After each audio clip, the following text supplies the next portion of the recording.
साथ में। हाँ।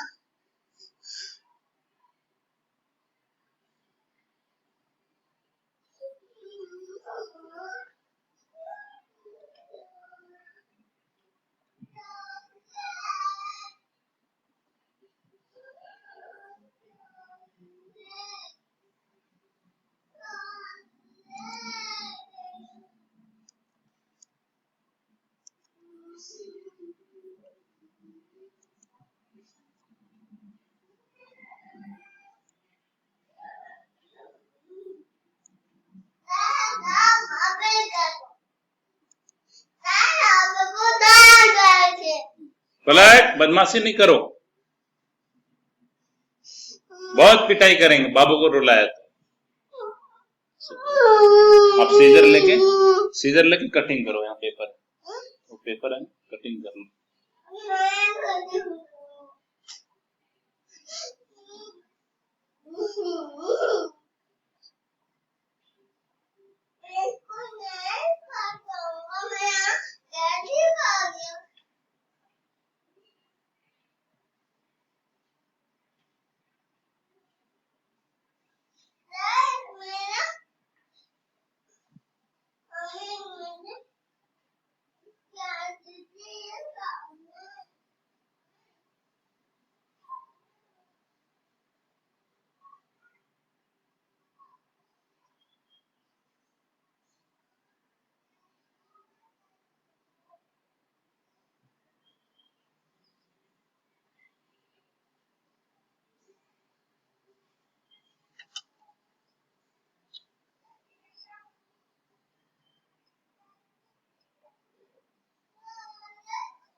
क्या हुआ? मार दिया? मारा? कौन से दोस्त? ओ, आज क्या हो गया? सब आदमी चले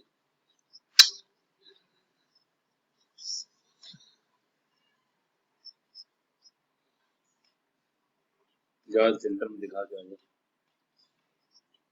मरहम देंगे।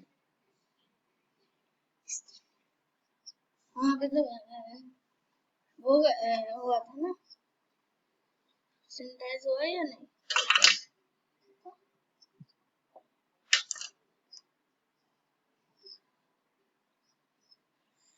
जाओ उसमें कुल्ली करो, ठंडा पानी से, ठंडा पानी है, बर्फ लगा लो, कुल्ली।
expert.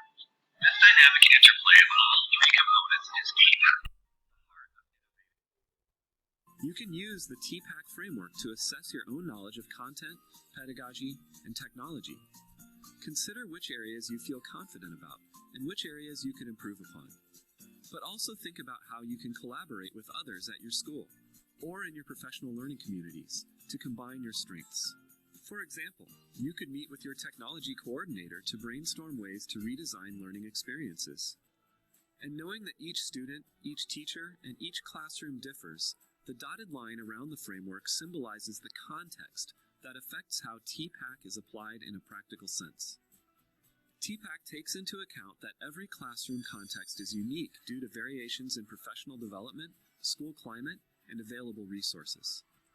In conclusion, TPAC will help you remember to start with your content and pedagogy, and then layer in technology. Sometimes we get excited about a new technology, and then we design a lesson around that particular tool. But in doing so, it's easy to lose sight of goals and objectives for student learning. TPAC reminds us that technology is just part of great teaching. It's truly an intricate combination of content, pedagogy, and technology that make for innovative teaching and learning. So, what does your TPAC look like? Yeah, you can visit tpac.org for further information on this. Okay, and they also have. हाँ एक minute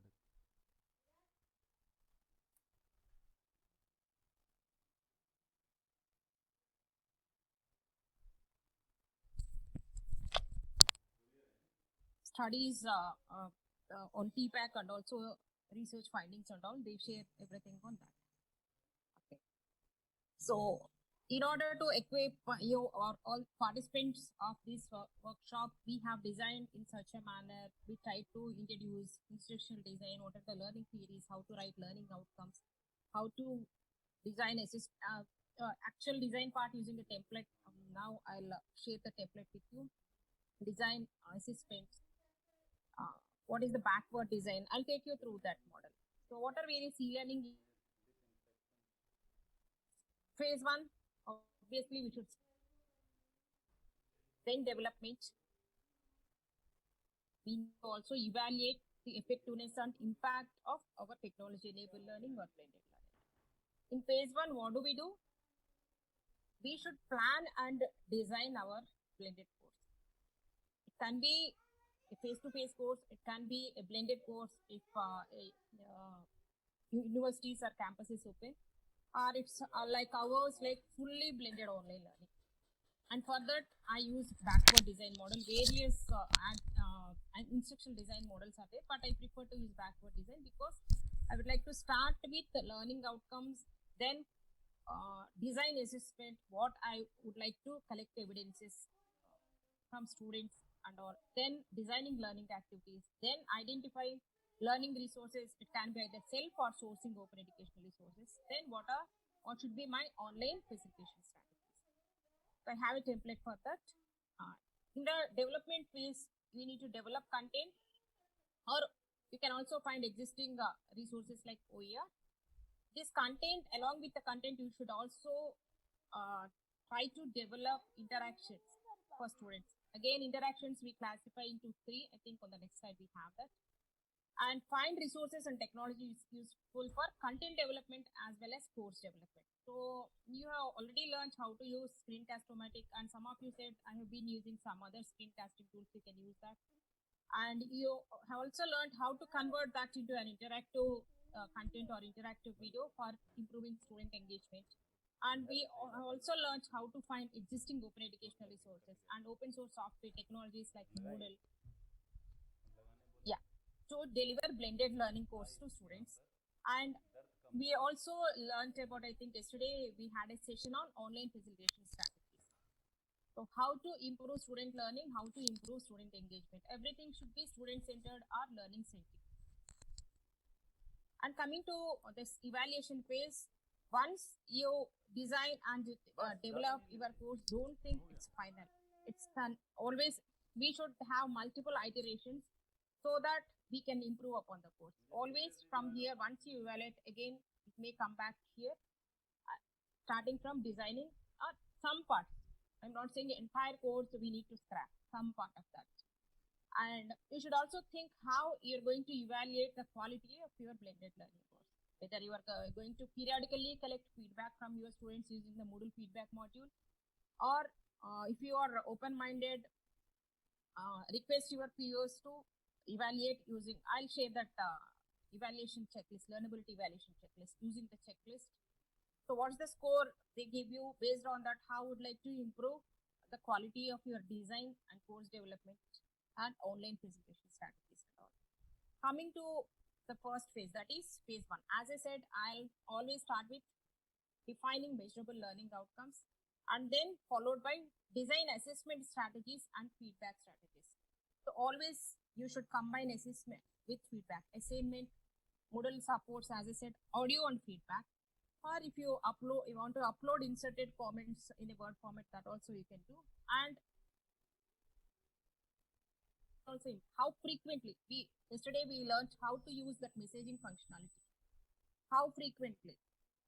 As soon as you create an assignment or create an activity, use the Moodle messaging functionality and send them. So one activity is waiting for you, and your assignment due date is so and so. And also reminders for inactive participants. Yesterday we learned that also.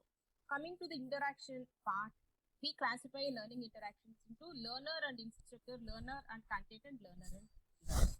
So for learner and instructor, you have to moderate the forums, or you can also schedule a live session using either, if you don't have Zoom Pro license, so 40-minute limit is there, you can use that. Or if you have Google Apps for Education, use Google Meet for that. Or use Moodle chat module for synchronous live chat. And also for learner and content, Sushumna ma'am already trained us on using creating interactive content using your own YouTube video or OER video also. The only thing is you need to do some homework. Just watch the entire video, identify wherever you would like to insert questions and write down the question and answers, and on the timeline note down the timestamp where you would like to insert. Some homework is required. And coming to learner, you know how to create forums, and you can also use groups and grouping functionality on Moodle. It's an advanced feature. We could not introduce that. And promote all these interaction strategies. And then comes to our instructional strategies. How do I engage students? Can be through asynchronous, that is LMS enabled, or synchronous, in order to promote active learning. And sequencing, that's obviously we have a syllabus. Based on that we follow that unit structure, whatever. But whereas we coming to blended online learning or online learning, we consider all these as modules, not like unit wise. But if you want to prefer unit structure only, you can have that and sequence your e-content or open educational resources. So identifying two technologies and tools that you are going to use for the next phase, that is development phase. And what should be your online presentation strategies in order to improve student engagement. This is important, and promote active. It's always we should aim for this and improving the interaction. So identifying technologies and tools.